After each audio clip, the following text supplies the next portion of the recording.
Welcome back to Harmon Homestead, guys. It's cold. It is Wednesday morning and ice is still everywhere outside here in central Alabama. Our yard is froze. Trees are covered in ice. It's beautiful. It really is. It is beautiful. But thankfully, all the animals did well. I was toting out warm water to them in casserole pans this morning. So if you have regular plastic chicken water feeders and waterers, take warm water down there to them in a separate area, because you can't bust those things. They'll just break all to pieces, if you know what I'm talking about. It's usually got a 1-inch lip and you just can't break it apart. So especially if it's 14 degrees like it was this morning. So the chickens had to have water, but everybody did great with our winter prep for the chickens. So I'm inside. If you hear something, I've got all three of our dogs right here. They're my audience today with you guys on YouTube, and I wanted to talk to you guys. So I've been starting, if I can get it out, seedlings all morning. I have an embarrassing amount of seedlings. I know over 1,000 started here inside, but again, a lot of people want these seedlings, family, friends, whoever, and I'm gonna have the biggest gardens I've ever had this year. So if it's cold, you're sitting by the logs, you can still be active. Grow things indoors, start it indoors, and learn all you can. So this morning, I was reading, and I thought I would share this with you guys. This book I've mentioned before on our prep for 2024. Gardeners do this now when I talked about herbs. This book right here, Organic Plant Protection. I can't find a link for this. If I can, I'll post it in the description of the video. I got this at a thrift store for 50 cents. This is like a textbook. It may have been, I don't know, maybe at Auburn or somewhere. I have no clue. But this is huge, and it tells you anything you need to know about plants. It says part of this was published in the 60s, and then this revised edition was published in 1976.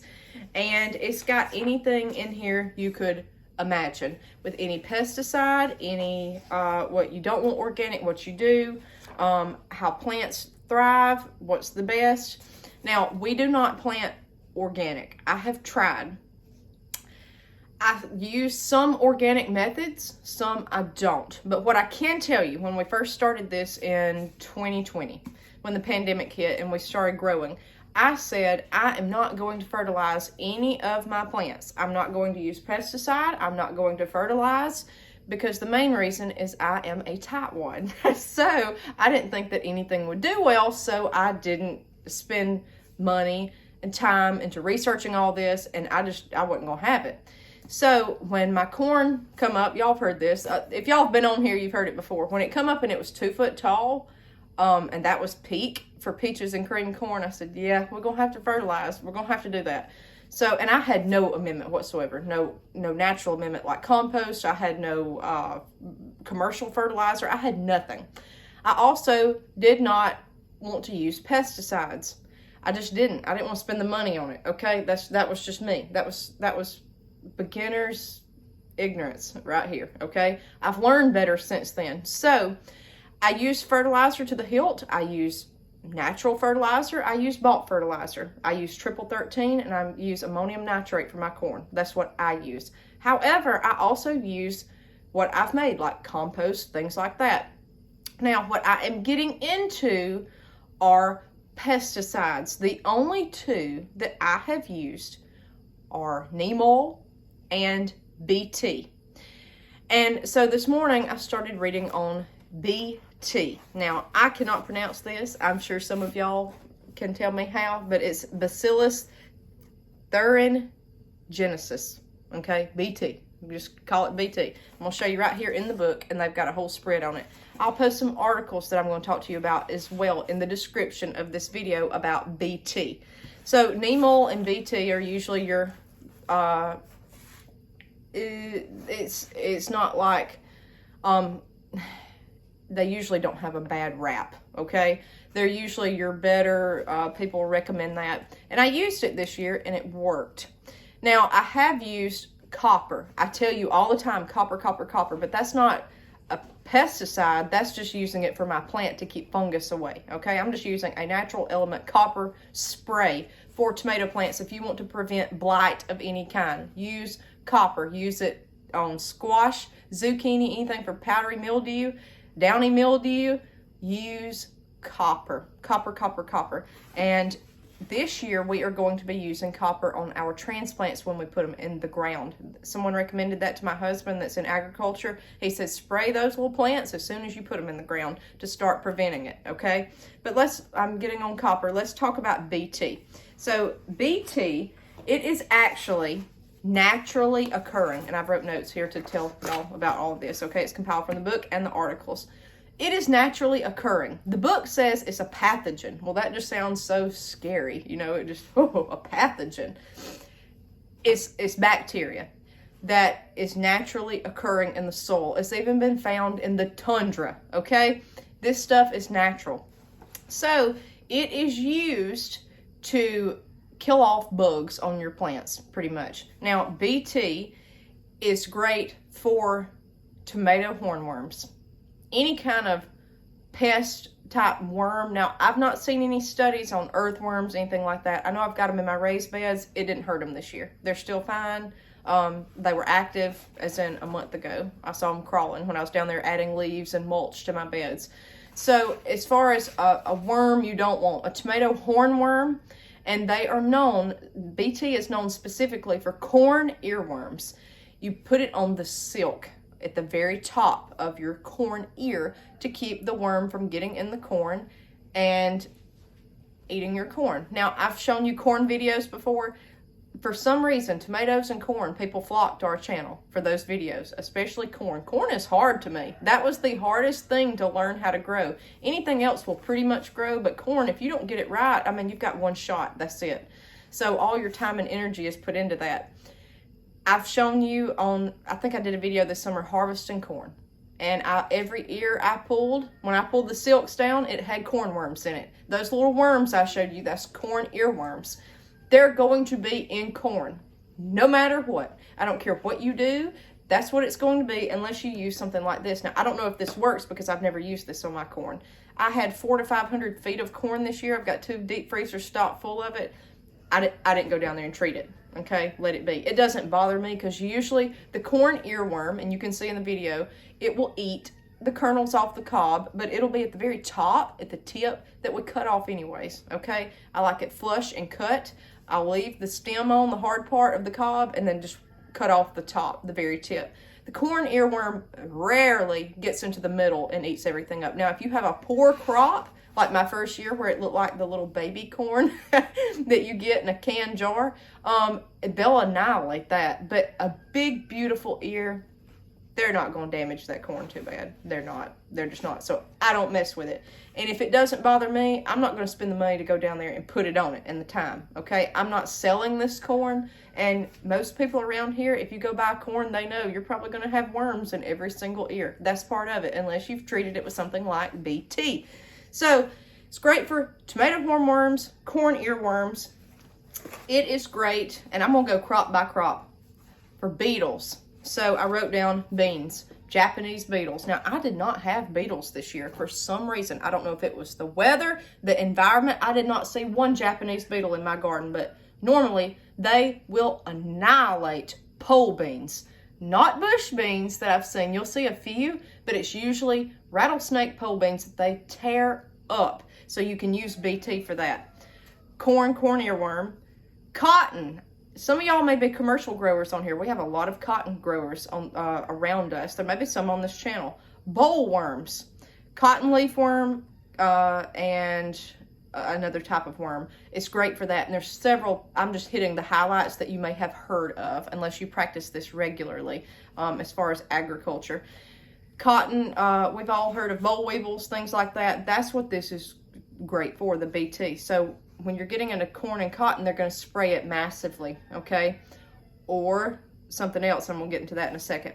Cabbage, and your brassicas. Cabbage worms. You see these moths, worms, and cabbage loopers. You see those things everywhere. The lopers, however you call it, they're like little black things that get in there and they just eat it up. You'll see this on kale. You'll see it on cabbage. You'll see it sometimes on lettuce. Usually they like the thicker greens. Broccoli, they'll tear it up. They will tear it up, so BT is good for that. Tomatoes, tomato hornworm. Crops, as far as orchards. apples, moths, worms, leaf miners. I know you've heard leaf miners. If you're anywhere 1 year into gardening, you've heard of leaf miners. Rust mite, peach tree borer, and then others. I wrote down cankerworms, gypsy moths. I've heard of those. Pretty much any caterpillar moth. Nematode affects those as well. Some people like nematodes. They may want that beneficially to their garden. I sure don't. That's a pest. But as far as commercially using this, okay, now we're using this in a home garden. It's naturally occurring. It's used for sale, made for production for us to use, okay? So corn in mass production and cotton are susceptible to all this. They can't go out here and put a dropper full of BT on every corn silk. They can't do that.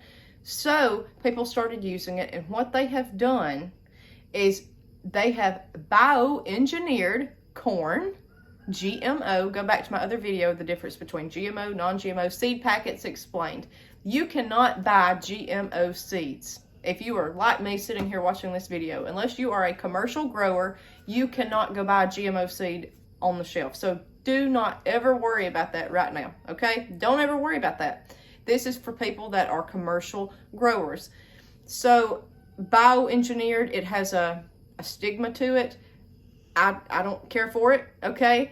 But I did not know that this was one of the ways they bioengineered it. You know, I've got a college degree. A lot of y'all do watch me. A lot of y'all don't. I was never taught what was in my box of cereal, though.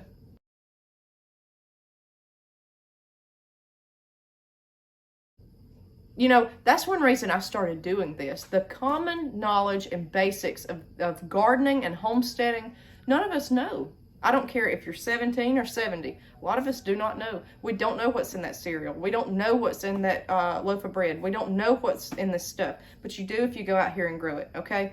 So as far as bioengineered corn, a lot of it is bioengineered for genes to have BT genes. All these articles I'm coming off of memory are going to be in the description here, okay? So this stuff has been engineered to have this in it. So the BT kills these bugs. The bugs die if they get into it. These corn worms, the cabbage worm, all that, okay? The cotton, it affects these bugs that destroy the plants. So when the plant grows, it's naturally already got pretty much a dose of BT in it. It's in the genetic makeup of this bioengineered corn.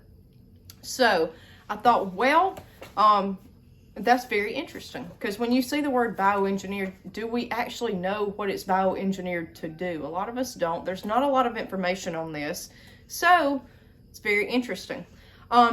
It come to the U.S., I wrote this down, it was available in 1995 in the U.S. for corn.